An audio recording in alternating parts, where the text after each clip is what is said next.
محترم جماعت، اللہ رب العزت نے ہمیں اس کائنات رنگوں میں بھیجا اور مسافر بنا کر بھیجا۔ یہ ایک سرائے ہے، ایک مسافر خانہ ہے، اور اس مسافر خانے سے ہمیں واپس لوٹ کے اپنے اصلی وطن کی طرف جانا ہے۔ اب جس شخص نے اس سرائے کو اپنا مستقل وطن سمجھ لیا، اس مسافر خانے کو اپنا حقیقی وطن سمجھ لیا، تو یہ اپنے آپ کو یہاں ضائع کر بیٹھے گا۔ یہاں اسے دنیا کے اندر انسان اپنے آپ کو ضائع کرنے کے لیے نہیں بھیجا گیا، بلکہ یہ یہاں اس لیے بھیجا گیا کہ یہاں اس نے عمل کی کھیتی سجانی ہے اور اللہ رب العزت کے احکامات کے ماتحت زندگی گزارنی ہے۔ اگر اس نے یہاں اس دنیا کے اندر اپنے آپ کو مشغول کر دیا، یہاں ہٹو بچوں کی ستائیں اور یہاں لوگوں کا اس کے سامنے کھڑے ہو جانا اور لوگوں کی تعریف سن کے من پھولنا، اگر یہی اس کا مقصد حیات رہا تو یہ کنت نسیا منسیا، یہ بھولی بسری داستان بن جائے گا۔ کوئی بھی اسے یاد کرنے والا اس دنیا میں موجود نہیں رہے گا، حتیٰ کہ اللہ اس کو ایسا بھولی بسری داستان بنا دے گا کہ اسے دعا کرنے والا بھی کوئی دنیا میں موجود نہیں رہے گا۔ کتنے لوگ دنیا سے رخصت ہوئے، لیکن آج انہیں دعا میں یاد رکھنے والا کوئی موجود نہیں ہے۔ اس کی وجہ یہ ہے کہ انہوں نے وَرَفَعْنَا لَكَ ذِكْرَكَ کا قانون نہیں پہچانا، انہوں نے اللہ کی ذات کے ساتھ اپنے آپ کو وابستہ نہیں کیا۔ ان کے ذکر کو فنا حاصل ہو گئی، کیونکہ بقا صرف ایک اللہ رب العزت کی ذات کو ہے، باقی سب نے فنا ہونا ہے۔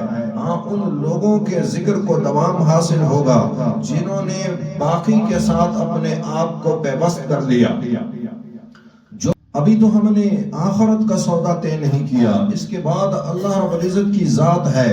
دنیا کو اپنے آپ کے لیے حقیقی سمجھنے والا وہ آخرت کی منزلیں کیا طے کرے گا؟ اس کے بعد منازل ہیں، پھر فنا فی اللہ ہے، پھر بقا باللہ ہے۔ نفس کی مختلف حالتیں ہیں اور اس نفس کی ان تمام حالتوں کو اپنے اصل مقام کی طرف اگر لوٹ کے لے جایا نہیں گیا تو انسان کے لیے ہلاکت ہے۔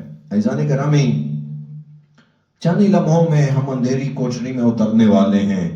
آج یا کل یہ دوست، یہ احباب، یہ مجلسیں، یہ رونقیں سب ختم ہو جائیں گی اور آنے والا آئے گا اور ہماری روح کو اپنے ساتھ لے کے چلا جائے گا، اور یہاں کچھ افراد مل کر ہمارے آپ کے جسم کو غسل دیں گے، اور پھر جو ہم خود غسل اپنے آپ کو دیا کرتے تھے کوئی اور ہمیں غسل دے گا۔ ہم کپڑے خود پہنا کرتے تھے، کوئی اور ہمیں کفن کی صورت میں کپڑا پہنائے گا۔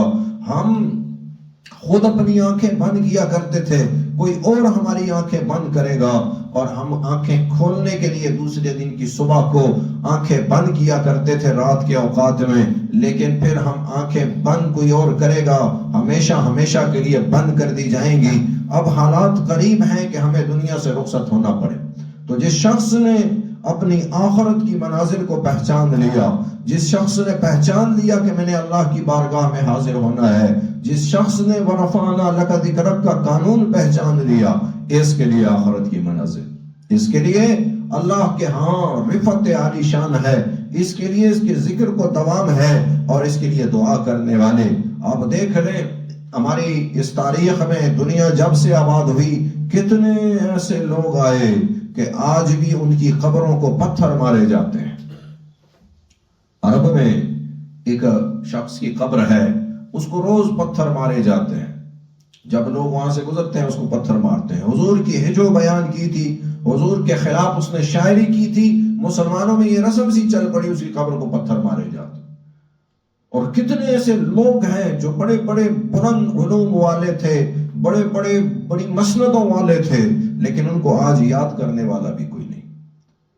تو ہم نے دنیا سے رخصت ہونا ہے، اور جب دنیا سے رخصت ہونا ہے تو ہم اپنے حالات کو، اپنے احوال کو اور اپنی زندگی کو اس صورت میں اختیار کر لیں کہ جس سے اللہ ہم سے راضی ہو جائے۔ اپنے نفوس کو تبدیل کر لیں. اگر کوئی شخص سمجھتا ہے کہ میں نے ذکر کیا یہ میری قوت اور طاقت تھی، غلط فہمی ہے. اگر کوئی سمجھتا ہے کہ میں نے تراویح پڑھی یہ میری قوت طاقت تھی، غلط فہمی ہے.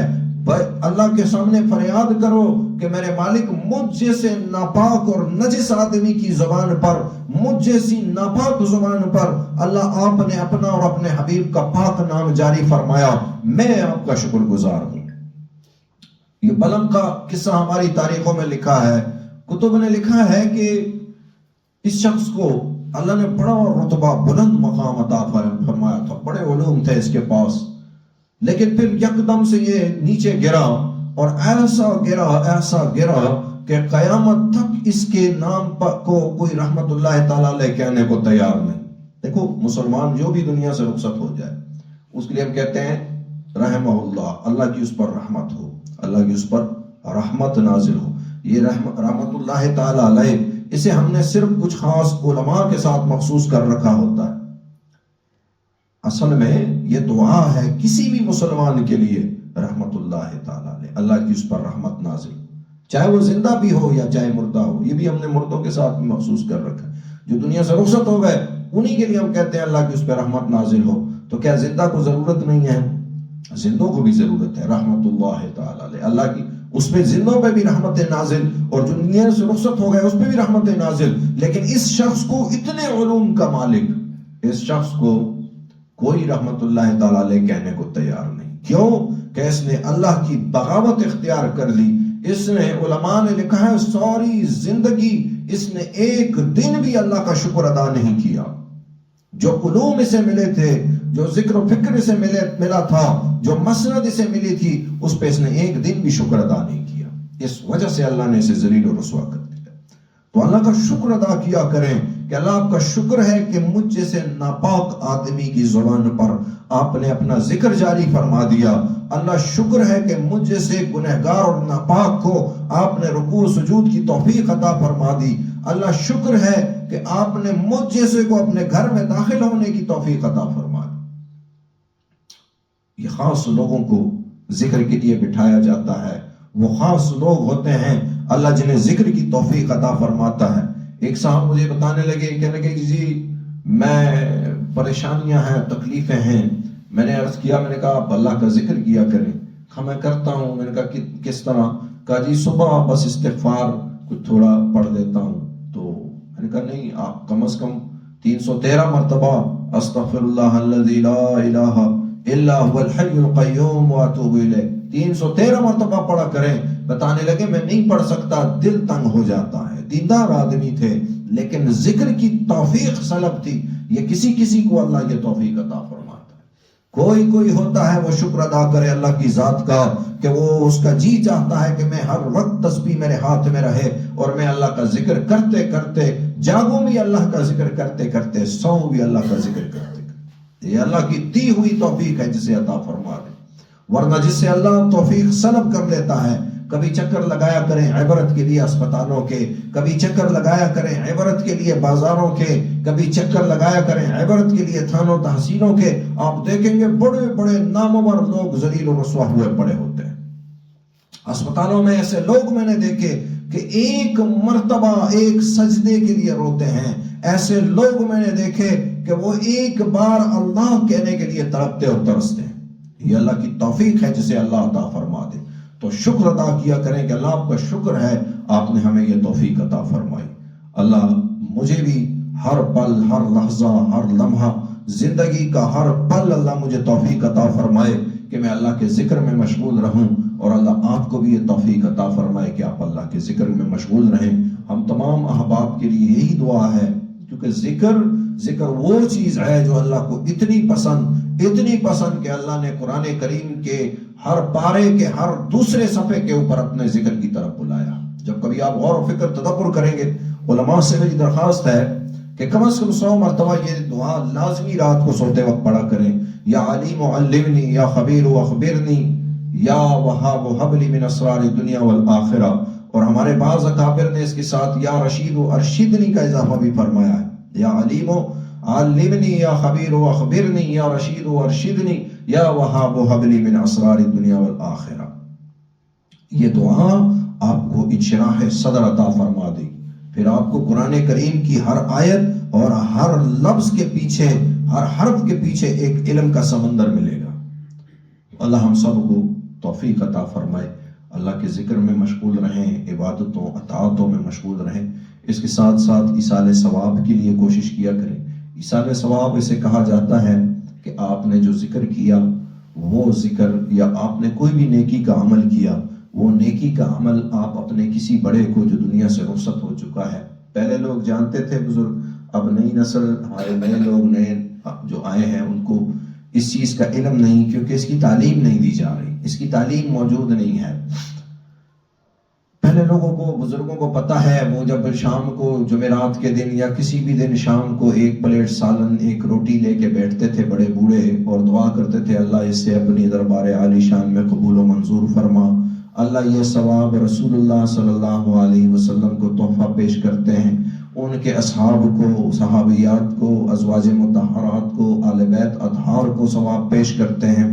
اللہ تمام علماء، تابعین، تبع تابعین، تمام امت مسلمہ اور پھر اپنے آباء و اجداد کو یہ ثواب تحفتاً پیش کرتے ہیں. اللہ ہمارے آباء و اجداد کی مغفرت فرما، ان کے مراتب بلند فرما. یہ پہلے بزرگ کیا کرتے، اب شاید کسی کو کم پتہ ہو اس کے متعلق. اسے کہتے ہیں ایصال ثواب. جب آپ سورہ فاتحہ پڑھیں، جب آپ سورہ اخلاص پڑھیں، جب آپ باقی ذکر کریں، وہ سارا ثواب تحفتاً ہدیتاً رسول اللہ صلی اللہ علیہ وسلم کی. اچھا، بعض لوگ کہا کرتے ہیں میں نے یہ ثواب حضور کو بخش دیا. یہ بخشش کا لفظ ہمارے ہاں یہ ایسا ہے کہ بڑا چھوٹے کے لیے بولتا ہے کہ یہ جا، یہ تجھے یہ بخش دیا. تو حضور کی بارگاہ میں بخشش کا لفظ استعمال کرنا مجھے لگتا ہے کہ یہ بے ادبی کا مظاہرہ ہے. تحفے کا لفظ استعمال کریں کہ میں نے ہدیہ تحفہ پیش کیا رسول اللہ صلی اللہ علیہ وسلم کی بارگاہ میں، کیونکہ تحفہ چھوٹا بڑے کو دیا کرتا ہے. تحفے کے اندر پیچھے ایک راز پوشیدہ ہے ہدیے کے اندر، کہ جب آپ کسی کو صدقہ دیتے ہیں، بخشش کرتے ہیں، تو آپ کو لگتا ہے میں بڑا آدمی ہوں، لیکن جب آپ تحفہ دیتے ہیں تو آپ کو لگتا ہے میں چھوٹا آدمی ہوں، پتہ نہیں اس کی شان یہ تحفہ ہے بھی کہ نہیں. تو تحفہ پیش کیا کریں.